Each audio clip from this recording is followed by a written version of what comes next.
Здраво живо, добре дојдовте во уште едно моје видео. Како што најавив, темата на ова моје видео ќе биде баењето. Значи, баењето е дел од една народна медицина, која што долги години им помагала на луѓето. Моментално баењето е сведено само на одредени поединци, кои што за жал не знам колку се веродостојни, односно колку знаат што прават. Меѓутоа, во нашето минато, баењето представувало дел од нашата традиција и тоа било вткаено во нашето секојдневие. Денеска мантрањето се нарекува популарно, баењето е отфрлено, со тоа надоаѓање на источни западни религии во нашата околина се заменуваат изборовите, а со тоа се заменува и нивното енергетско значење или нивниот отпечаток. Затоа што кога ќе речете мантрање, кога ќе речете баење, нема ист ефект, верувајте. Меѓутоа, секој со своето. И би сакал околу баењето да објаснам, да кажам оно што јас го знам. Значи, баењето представува, кој што кажав, народна медицина. Баењето представувало употреба на моќта на зборот или насочување на енергија кон лечење на некој човек и со повторување на позитивни зборови и зборови кои што имаат одредено енергетско значење, се трудило да се помага на човекот кој што бил во некоја тешка ситуација. Значи, баењето се вршело кај луѓе кои што се болни, луѓе кои што имаат нешто сгрешено, или луѓе кои што едноставно не се чувствувале добро, или сакале да се заштитат од некои влијанија. Значи, баењето се вршело најчесто со лажица, со употреба на некое растение, некогаш во поново време се употребувало и јајце. И баењето се вршело на тој начин што на некој начин ви се чисти енергетското тело, значи се е поврзано околу чистење на енергетското тело, затоа што кога нашето енергетско тело е чисто, тогаш телото ја превзима таа улога на регенерација или на оздравување. Па така и баењето било насочено кон тоа да се исчисти енергетското тело на човекот и да му се овозможи на телото само да се излечи. Че тоа било основата на баењето. Околу самите пракси на баењето, тие, како што кажав, се употребувало вода, растение, дури и јајца, најчесто се баело со помош на чешал, со помош на лажица и најчесто баењето било фокусирано околу главата или околу темето, каде што се верува дека е нашиот контакт со космосот и со таа енергија од каде што примаме енергија, и најчесто било фокусирано околу темето, и тоа се вршело на тој начин што се било во три, односно по 3 пати се повторувале работите, додека човекот не се излечи. И за баењето било специфично за разлика од денешната медицина, каде што сме само некоја бројка, каде што не штанцаат, баењето било директно човек на човек, значи се посветувало внимание на човекот, се анализирало што му е на човекот и на тој начин му се помагало. Баењето исто така имало време кога се одвивало. Баењето било најубаво да се прави кога денот преминува во ноќ, во тој краток временски период. И местото исто било важно каде се врши баењето, значи требало да биде на куќен праг, покрај огниште, покрај река која што може брзо да го изнесе тоа што му тежи на човекот. Но меѓутоа времето било многу важно, односно преминот од ноќ во ден, во тој период кога на некој начин енергијата или силите се неутрални и бајачите го користеле тој период кога има некој вид на затишје за да може да го излечат човечкото тело. А тие секако го правеле тоа со зборови кои што ги кажувале или наглас или во себе.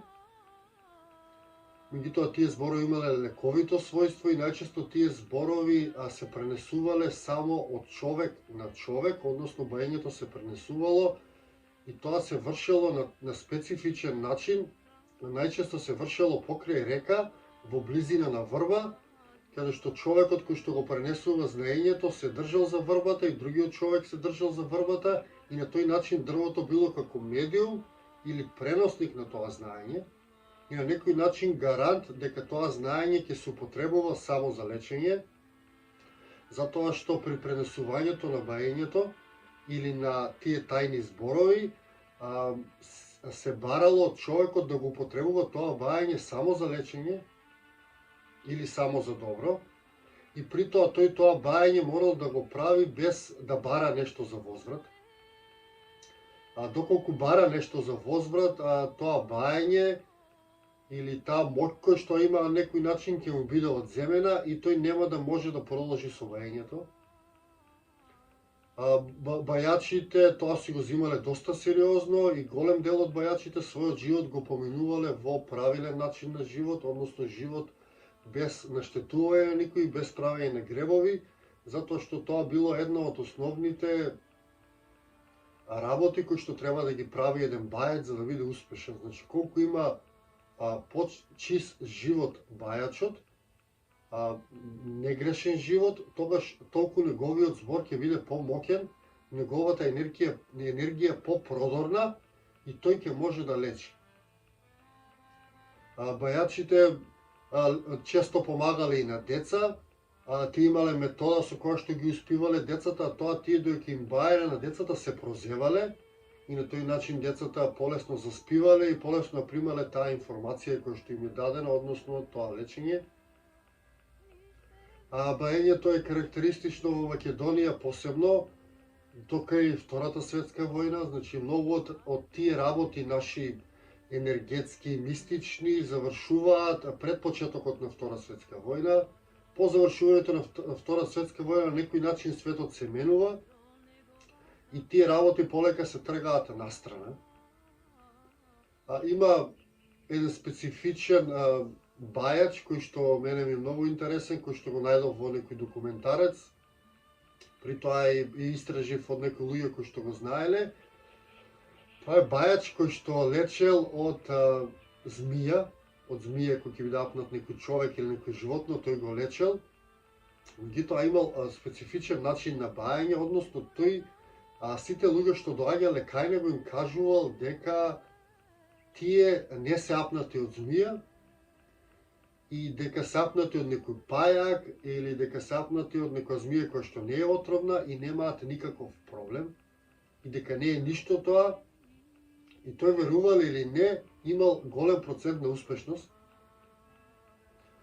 Меѓутоа, тој таа своја дарба на убедување на луѓето ја добил од некоја жена на која што со својот конј и помогнал да пренесе некои работи до некој село додека патувал.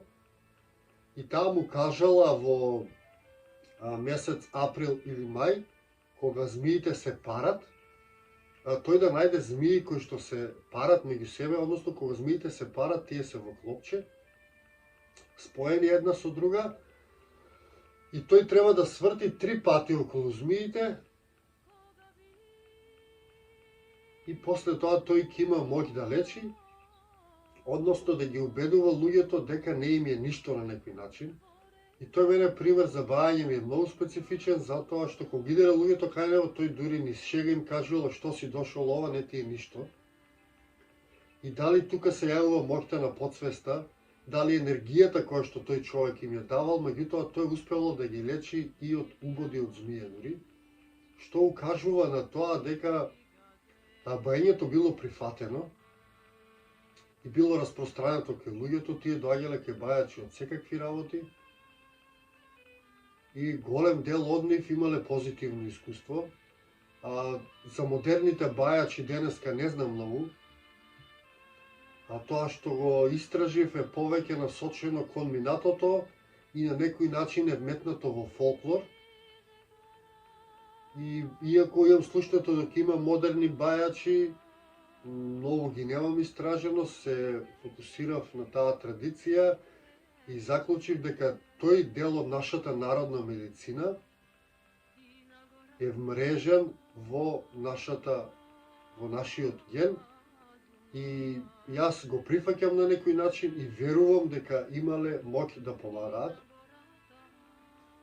Многу од бајачите го поминувале целиот живот служики на луѓето и тие на некој начин биле сега што се докторите, затоа што луѓето доаѓале за се кај нив и нивното мислење и нивниот збор бил поштуван и ценет.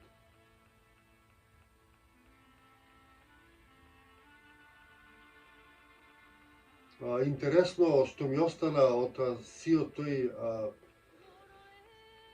сето мое истражување за бењето е тоа што луѓето доаѓале кај бајачи, затоа што луѓето некогаш чувствувале дека губат витална супстанца или дека на некој начин почињаат да си ја губат душата и тие доаѓале кај бајачи да им помогнат за враќање на таа витална супстанца или душа, што укажува на тоа колку нашите предци биле поврзани со нашата душа или со таа витална субстанца во нас, за која што ние денеска неа ни осеќаме, неа ни знаеме кога ќе ја изгубиме или кога ќе ја намалиме.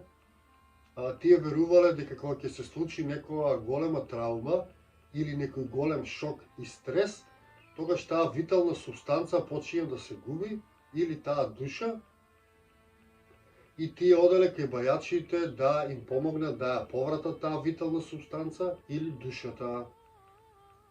Исто така бајачите, освен со збор, тие знаеле да помагаат на луѓето и практично, затоа што голем дел од бајачите им препишувале на луѓето и конкретна диета, која што најчесто се содржала од живи работи и од билки, растенија, овоше, зеленчук, орашести плодови, нешто слично што денеска го прават нутриционистите. Значи, бајачите исто имале знаење и околу функционирање на човечкото тело и тие нуделе и диета за да човекот оздрави, што е еден интересен елемент кој што за жал не знам колку се знае дека го правеле, меѓутоа тие го правеле, исто имале голем успех. И доколку се земе сето тоа заедно, значи лечење на енергетското тело и лечење на физичкото тело, тогаш со сигурност може да се каже дека бајачите биле наше големо богатство и нешто што ние треба да го цениме и доколку има можност да го поддржиме во денешницата доколку го има, затоа што верувајте, потребно е тоа. Сега повеќе од било кога на луѓето им е потребна таква помош. Што бајачите ја нуделе во минатото, а можеби во сегашноста, како што кажат, не знам.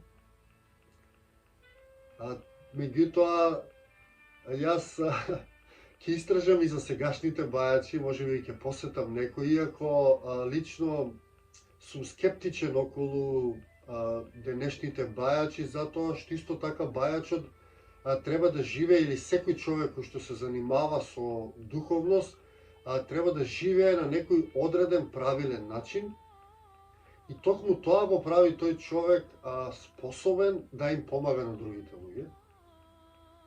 И кога ги видам денешните бајачи, што сум слушнал за нив, ретко кој ни живее правилен начин на живот, затоа сум скептичен, како што реков.